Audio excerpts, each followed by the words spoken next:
this is how you can do boss battles inside of Dig. So pretty much these are going to be server-based events, and there are multiple bosses you can get.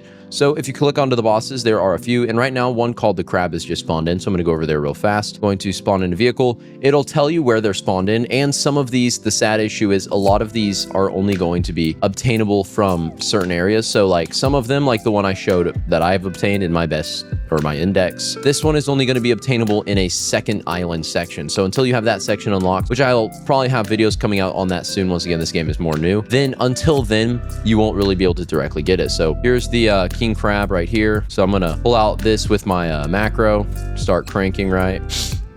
And another thing to note is with bosses, there's multiple different ones, and there's a really good chance when you kill the boss that you get the shovel. So to have like a guaranteed almost chance of getting the shovel when you kill it, you need to be what's called the MVP. So you need to deal the most damage during the boss fight, right? So each boss fight lasts for about 30 minutes, or 25 minutes, I think. So they'll last for about 25 minutes, and there's once again 6 different ones. So these 6 different bosses will be scattered across the different regions, right? Also, boss damage, to deal damage, you need to check your shovel, and so it'll have a stat called boss damage. So if its boss damage stat is, you know, lower, you won't deal as much damage. And if you also hit a critical strike one, like I am, where it says strong, you know, that will like deal, I think, like a bit percentage more than normal. So as you see, I'm dealing 83, but my boss damage on my shovel is actually 55. So there's a bit of a percentage on the increase of damage whenever it comes to boss damage. But as of right now, I think this is like a meteor event, right? So the crab is spawned in, we'll kill him, and then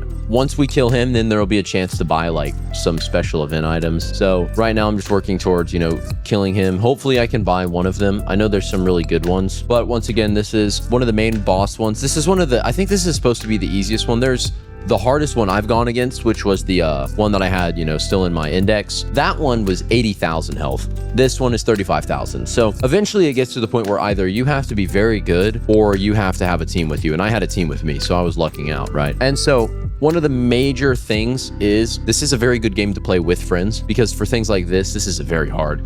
And also this macro I'm using right now, this is not mine officially, but I do have a video on this you can check out. That'll be on the end of this video. Super overpowered macro, as you see. I'm not even touching it, right? I think I'm out of range of that, actually. Yeah, I'm out of range, right? I'm not even touching it. And this is actually, I would honestly say, better and more accurate than you doing it yourself. Unless you're using some small, low control rod. Not rod, that's fish. Low control shovel, my bad. Then you're probably gonna have a harder time doing it with that because of the detection section is harder. So once again, this macro is really overpowered. I'll have my website and a video in the description on it. But for the most part, bosses are at genuinely random. So for the most part, just look out for them. There's no like server notification, or if you know spawns in, then you hop on, it's gonna be there. It'll like spawn in if you're in the game, and then just left at that. But for the most part, that's in general, most bosses are gonna be harder progressively. This is, I think, the easiest one, and most of them will drop shovels and more information like that. And then you can also get, I think, items that can be used for other stuff like quest lines and all that, or other, you know, things I haven't even discovered in the game yet. But if this video helped you out, we'll see you on the next one.